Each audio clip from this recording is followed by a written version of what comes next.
ಇಲ್ಲಿಯೇ ಅಧ್ಯಕ್ಷ ಆಗಬೇಕು, ಇಲ್ಲಿಯೇ ಸಿಎಂ ಆಗಬೇಕು. ಅಚ್ಚರಿ ಹೇಳಿಕೆ ಕೊಟ್ಟಿದ್ದಾರೆ ಸಚಿವ ಸತೀಶ್ ಜಾರಕಿಹೊಳಿ ಅವರು. ನಮ್ಮದೇ ಗಾಡಿ ಫುಲ್ ಇದೆ. ಸತೀಶ್ ಜಾರಕಿಹೊಳಿ ಈ ಬಗ್ಗೆ ಹೇಳಿಕೆ ಕೊಟ್ಟಿದ್ದಾರೆ. ಜೆಡಿಎಸ್ನ 14 ಜನರನ್ನ ತೆಗೆದುಕೊಂಡು ನಾವೇನ್ ಮಾಡೋಣ, ಓವರ್ಲೋಡ್ ಗಾಡಿ ಆಗಿದೆ, ನಾವೇನ್ ಮಾಡೋಣ ಅಂತ ಸಚಿವ ಸತೀಶ್ ಜಾರಕಿಹೊಳಿ ಹೇಳಿಕೆ ಕೊಟ್ಟಿದ್ದಾರೆ.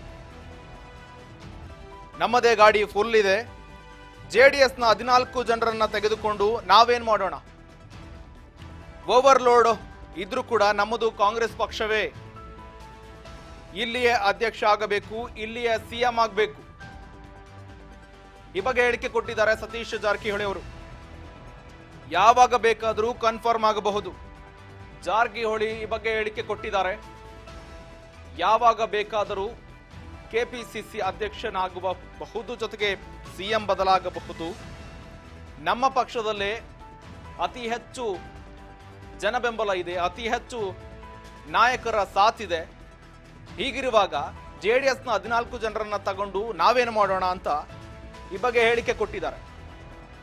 ಯಾಕೆ ಈ ಹೇಳಿಕೆಗೆ ಪ್ರಮುಖ ಕಾರಣ ಏನಂದ್ರೆ, ದೆಹಲಿಗೆ ಭೇಟಿ ಕೊಟ್ಟು ಎಚ್ ಡಿ ಕುಮಾರಸ್ವಾಮಿ ಜೊತೆಗೆ ದೇವೇಗೌಡರನ್ನ ಭೇಟಿ ಮಾಡಿ ಬಂದಿದ್ರು.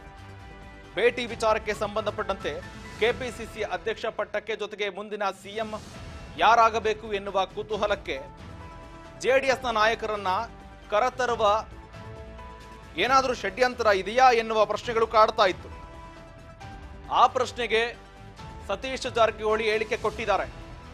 ನಮ್ಮ ಪಕ್ಷದಲ್ಲಿ 136 ಸ್ಥಾನಗಳಿದೆ, ಓವರ್ಲೋಡ್ ಗಾಡಿ ಇದ್ರೂ ಕೂಡ ನಮ್ಮದು ಕಾಂಗ್ರೆಸ್ ಪಕ್ಷ.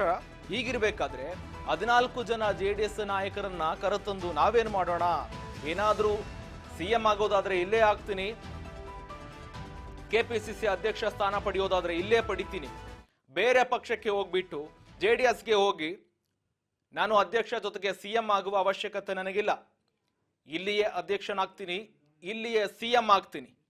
ಆಶ್ಚರ್ಯ ಹೇಳಿಕೆ ಕೊಟ್ಟಿದ್ದಾರೆ ಸತೀಶ್ ಜಾರಕಿಹೊಳಿ ಅವರು. ಕಾಂಗ್ರೆಸ್ ಪಕ್ಷದಲ್ಲಿ 136 ಸ್ಥಾನಗಳಿದೆ, ಜೆಡಿಎಸ್ನ 14 ನಾಯಕರನ್ನ, ಶಾಸಕರನ್ನ ಕರೆದುಕೊಂಡು ನಾವೇನ್ ಮಾಡೋಣ, ಎಚ್ ಡಿ ಕುಮಾರಸ್ವಾಮಿ ಜೊತೆಗೆ ದೇವೇಗೌಡರನ್ನ ಭೇಟಿಯಾಗಿ ಬಂದಿದ್ರು. ಒಂದು ಕಡೆ ಹನಿ ಟ್ರಾಪ್ ವಿಚಾರ ರಾಜ್ಯ ನಾಯಕರಲ್ಲಿ ಜೊತೆಗೆ ರಾಜ್ಯ ರಾಜಕೀಯದಲ್ಲಿ ಕೋಲಾಹಲಕ್ಕೆ ಸೃಷ್ಟಿಯಾಗ್ತಾ ಇದೆ. ಇದರ ಬೆನ್ನಲ್ಲೇ ಹನಿ ಟ್ರಾಪ್ ಒಂದು ಕಡೆ ಆದ್ರೆ, ಬಜೆಟ್ ಆದ ಬಳಿಕ ಸಿಎಂ ಬದಲಾಗ್ತಾರೆ ಎನ್ನುವ ವದಂತಿಗಳಿದ್ವು. ಜೊತೆಗೆ ಕೆಪಿಸಿಸಿ ಅಧ್ಯಕ್ಷ ಸ್ಥಾನ ಕೂಡ ಬದಲಾಗುತ್ತೆ ಅಂತ ಕೂಡ ಹೇಳಿಕೆ ಕೊಟ್ಟಿದ್ರು. ಅದೇ ಹಿನ್ನೆಲೆಯಲ್ಲಿ 5 ವರ್ಷಗಳ ಪೂರ್ಣಗೊಳಿಸಿದ ಕಾರ್ಯಕ್ರಮಗಳನ್ನು ಕೂಡ ಡಿ ಕೆ ಶಿವಕುಮಾರ್ ಮಾಡಿದ್ರು. ಜೊತೆಗೆ ಮಲ್ಲಿಕಾರ್ಜುನ ಖರ್ಗೆ ಕೂಡ ಕೆಪಿಸಿಸಿ ಅಧ್ಯಕ್ಷ ಸ್ಥಾನಕ್ಕೆ ಚುನಾವಣೆ ಕೂಡ ಮಾಡ್ತೀವಿ ಅಂತ ಕೂಡ ಹೇಳಿಕೆ ಕೊಟ್ಟರು. ಇದೆಲ್ಲದರ ಬದಲೇ ಬಜೆಟ್ ಆದ ನಂತರ ಎಲ್ಲ ಬೆಳವಣಿಗೆಗಳಿಗೂ ಸಾಕ್ಷಿಯಾಗುತ್ತೆ ಅಂತ ಕಾಯ್ತಾ ಇದ್ರು. ಈಗ ಬಜೆಟ್ ಆಯ್ತು, ಎಲ್ಲ ಬೆಳವಣಿಗೆ ಕೂಡ ಆಗ್ತಾ ಇದೆ. ಜೊತೆಗೆ ಕೆಪಿಸಿಸಿ ಅಧ್ಯಕ್ಷ ಸ್ಥಾನಕ್ಕೆ ಚುನಾವಣೆ ನಡೆಯಬೇಕು, ಜೊತೆಗೆ ಆ ಸ್ಥಾನಕ್ಕೆ ಯಾರಾಗಬೇಕು ಎನ್ನುವ ಕುತೂಹಲದ ಮಧ್ಯೆ ಹೈಕಮಾಂಡ್ ನಾಯಕರನ್ನ ಭೇಟಿ ಮಾಡಿ, ಜೊತೆಗೆ ಜೆಡಿಎಸ್ ನಾಯಕರನ್ನ ಭೇಟಿ ಮಾಡಿ ಬಂದಿದ್ರು.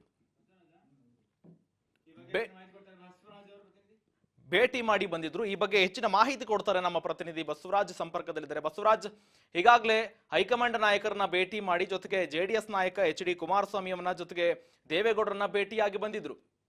ಆ ವಿಚಾರಕ್ಕೆ ಸಂಬಂಧಪಟ್ಟಂತೆ ಜೆಡಿಎಸ್ನ 14 ಜನ ನಾಯಕರನ್ನ ಕರೆತಳುವ ಪ್ರಶ್ನೆಗಳು ಕೂಡ ಇತ್ತು.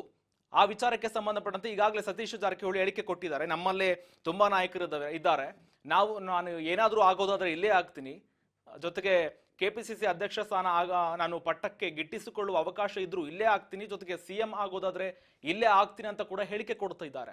ಇದರ ಬಗ್ಗೆ ಹೆಚ್ಚಿನ ಮಾಹಿತಿ ಏನಿದೆ ಬಸವರಾಜ್? ಶ್ರೀಕಾಂತ್, ಇವತ್ತು ಸತೀಶ್ ಜಾರಕಿಹೊಳಿ ಅವರು ಒಂದು ತಮ್ಮದೇ ಆಗಿರ್ತಕ್ಕಂಥ ಸ್ಫೋಟಕ ಹೇಳಿಕೆಯನ್ನು ಕೂಡ ಕೊಟ್ಟಿರ್ತಕ್ಕಂಥದ್ದು. ಅಂದ್ರೆ ಒಂದ್ ಕಡೆ ದೆಹಲಿಯ ಭೇಟಿ ಬಳಿಕ ಒಂದಿಷ್ಟು ಸುದೀರ್ಘವಾಗಿ 4 ದಿನಗಳ ಕಾಲ ದೆಹಲಿಯಲ್ಲಿ ಬೀಡು ಬಿಟ್ಟಿರ್ತಕ್ಕಂಥ ಸತೀಶ್ ಜಾರಕಿಹೊಳಿ ಅವರು ಬೆಂಗಳೂರಿಗೆ ಆಗಮಿಸಿರ್ತಕ್ಕಂಥದ್ದು. ಈ ಒಂದು ಸಂದರ್ಭದಲ್ಲಿ ದೆಹಲಿಯಲ್ಲಿ ಹಲವು ನಾಯಕರನ್ನ ಭೇಟಿ ಮಾಡಿರ್ತಕ್ಕಂಥದ್ದು ಸಾಕಷ್ಟು ಕುತೂಹಲಕ್ಕೆ ಎಡೆ ಮಾಡಿಕೊಟ್ಟಿತ್ತು. ಒಂದ್ ಕಡೆ ಕುಮಾರಸ್ವಾಮಿ ಅವ್ರನ್ನ ಭೇಟಿಯಾಗಿದ್ರು, ದೇವೇಗೌಡರನ್ನ ಭೇಟಿಯಾಗಿದ್ರು, ಸಾಕಷ್ಟು ಬಿಜೆಪಿ ನಾಯಕರನ್ನು ಕೂಡ ಭೇಟಿಯಾಗಿದ್ದು, ಇದು ಸಾಕಷ್ಟು ದೊಡ್ಡ ಮಟ್ಟಿಗೆ ಚರ್ಚೆಗೆ ಗ್ರಾಸವಾಗಿತ್ತು. ಹಾಗಾಗಿ ಈ ಒಂದು ವಿಚಾರಕ್ಕೆ ಸಂಬಂಧಪಟ್ಟಂತೆ ಯಾವುದೇ ರೀತಿ ಬೇರೆ ವಿಚಾರ ಬೇಡ, ನಾನೇನು ಏನೋ ಬೇರೆ ಪಕ್ಷಕ್ಕೆ ಹೋಗುವಂಥದ್ದಾಗಿರ್ಬೋದು ಅಂತ ಯಾವುದೇ ವಿಚಾರ ಇಲ್ಲ. ಆದ್ರೆ ನಾನು ಏನೇ ಇದ್ರು ಸಹಿತ ಇಲ್ಲೇ ಕಾಂಗ್ರೆಸ್ ಪಕ್ಷದಲ್ಲೇ ಅಧ್ಯಕ್ಷನಾದ್ರೂ ಇಲ್ಲೇ ಮತ್ತೆ CM ಆದ್ರೂ ಕೂಡ ಇಲ್ಲೇ ನಾವಿಲ್ಲೇ ಆಗುವಂತವ್ರು ಅನ್ನುವಂತ ರೀತಿಯಲ್ಲಿ ಕಾಂಗ್ರೆಸ್ ಪಕ್ಷದಲ್ಲೇ ನಾನು ಇರ್ತೇನೆ ಅನ್ನುವಂಥದ್ದನ್ನು ಕೂಡ ಸ್ಪಷ್ಟಪಡಿಸಿರ್ತಕ್ಕಂಥದ್ದು. ಇದರ ಜೊತೆಗೆ ಒಂದ್ ಕಡೆ ನಾನು ಕೂಡ ಒಂದು CM ರೇಸ್ ಅಲ್ಲಿ ಕೂಡ ಇರ್ತಕ್ಕಂಥದ್ದು. ಒಂದ್ ಕಡೆ ನಾವು ವೇಟಿಂಗ್ ಲಿಸ್ಟ್ ಅಲ್ಲಿ ಇದ್ದೇವೆ, ಯಾವಾಗ ಬೇಕಾದ್ರೂ ನಮಗೆ ಕನ್ಫರ್ಮ್ ಆಗ್ಬಹುದು. ಅದು 2.5 ವರ್ಷ ಆದ್ಮೇಲೆ ಆಗಿರಬಹುದು ಅಥವಾ ಮುಂದೆ ಆದ್ರೂ ಆಗಿರ್ಬೋದು.